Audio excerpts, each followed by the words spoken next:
Hi folks, trying to get ready for my nice long off-road trip with my brothers and my dad. I thought I'd do a little bit of a video on the tools that I pack with me whenever I'm going off-road, or if I'm going anywhere, to be honest with you, especially anything of long distance. I've gotten older, and some people say, you're just fucking paranoid, you know? Well, I'm really not. I grew up on old motorcycles.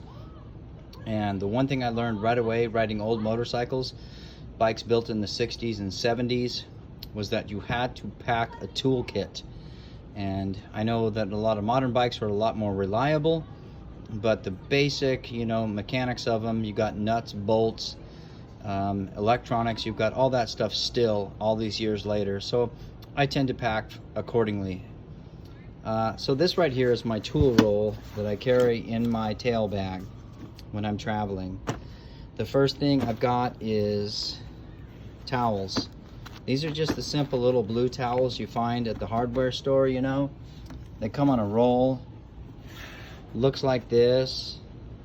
I always put, 4 or 5 of those in the top of the roll, and that way, if whatever I'm doing is going to get me really super dirty, I don't have to put my gloves into or I don't have to put my hands into my gloves with filthy hands. Sorry. Electrical tape. I have probably fixed more things on the planet with electrical tape than I can remember. I have fixed just tons and tons of stuff with electrical tape. Electrical tape, a couple of sticks, actually set a splint with electrical tape. Electrical tape just seems to be one of those do-all tools that you can put in your kit that doesn't take up much room, and it is so useful. If you open it up, and again, I've used this same kit on many bikes. I've got a set of Allen wrenches here. They're all metric because I ride metric motorcycles. If you break down on the side of the road and you're not on a metric bike, I'll help you the best I can, but if you got a metric bike, you're a little bit further ahead. Of course, I got the handy dandy pliers for whatever else I might be able to use pliers on. I've got one of the screwdrivers. I can change out the heads, Phillips, regulars, and then I carry a 15 open end and box end socket, end wrench, and a 17 open end and box end. And then all the way down here, looky there, that says Kawasaki.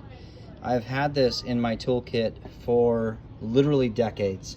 It's a 12 on one end and a 13 on the other, and it was made back when the wrenches in the toolkits weren't complete shit.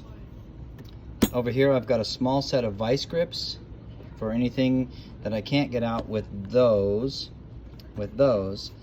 I got those. And then I have an adjustable wrench, a crescent wrench, whatever you want to call it. That's what I've got too. That works great for adjusting chains and stuff like that on the side of the road, or in the morning before you're ready to head out, because you never know what other people have. Here I have a spark plug socket. That guy right there has saved me a couple of times, but not so much in recent years, so I might eliminate that from my kit. Right here you'll see I've got a whole bunch of zip ties stuffed in too. Zip ties are just the do-all. I mean, I put a clutch lever back together one time with zip ties. I fixed a hole in a saddlebag one time with zip ties because the exhaust burned through it. Zip ties, they're the magical thing. And then if your buddies get out of line, you zip tie their hands back, boom, they're in check, man. You got them chilled out. Underneath that, I've got another end wrench, and the sizes that you take are really critical. So there's a number 10. You can pretty much take a metric bike apart with a number 10. I know it's all rusty, and it's rusty because I have taken this with me for decades. I always take it, and I have used it probably more than any other wrench in this set. That 10 millimeter is gold on a metric bike. Gold, I tell you. Bump, bump, bump. Moving on down the list here. Tire irons. If you're running tube tires, and of course in the 60s, 70s, 80s, a lot of our bikes were running tube tires. Even when radial tires came out, we were still running tubes because we couldn't run tubeless tires. We had spokes, so we still had tubes in our tires, even though the tires were technically classified as tubeless. So I've got a simple set of tire irons right there. And then coming over, I've just got a couple of more end wrenches. I got a number 11 here to make up the space between the 10 and the 12. It never fails. Sometimes you got that freaking oddball and bam, some oddball. I don't know why. Manufacturer, engineer, somebody got a hair up their ass, decided, oh, let's put a number 11 on this just to fuck with them, I guess. I don't know.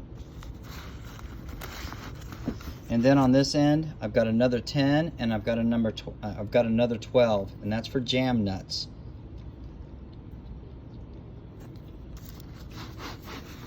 Moving over, I take sometimes I sometimes put them in my kit, sometimes I don't. Tire repair kit. It's good for tubeless tires and it's good for tube tires. And you can see I have traveled a lot with it, and knock on wood, I have not had to break it open yet. And I hope I don't have to. And yes, I do also carry a very small compact air compressor with me. Now I know that's not a whole lot of good on tubeless tires if they break the bead, but for the most part, if you just got a hole in it, I've got a plug to fit the hole. Boom, air the tire back up, and we're on the road. Glasses. I know this seems stupid, but I've gotten older and I have to have reading glasses. I fixed a Honda Nighthawk on the side of the road one time, and I just struggled and struggled and struggled because I didn't have my reading glasses with me. It was just a miserable affair. So these ones are nice. They collapse flat. They're my prescription for reading glasses. And then last but not least, just a simple, cheap little dime store socket set. I might throw that in, I might not. But at the end of the day, if I have it, great. If I don't, I'm not going to lose a lot of sleep about it. But just a little rundown of the toolkit that I take with me, and I've run this kit through literally tens of thousands of miles, and it's the strangest thing.